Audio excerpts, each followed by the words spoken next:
Welcome to the Tech Egg. Don't get scrambled. Enjoy the video. Multi-watch time aggregates view time across devices, videos, and playlists for a channel.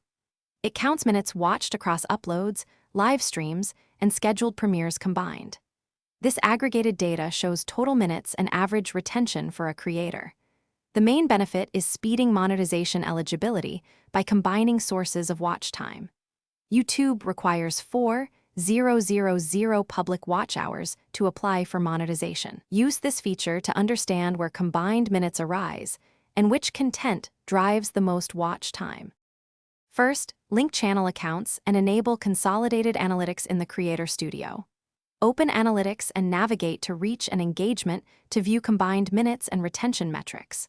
Toggle the multi-watch time option to include live streams and premieres in totals. Ensure videos are public, because private or deleted videos do not count.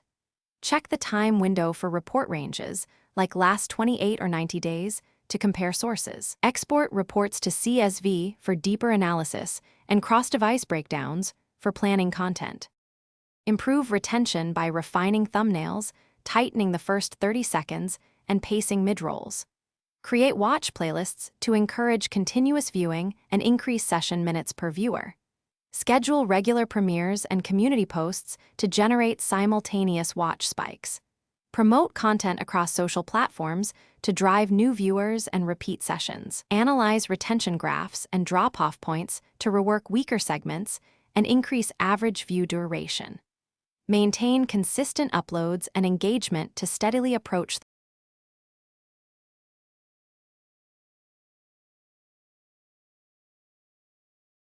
Thanks for watching. Consider subscribing if I helped unscramble your problems.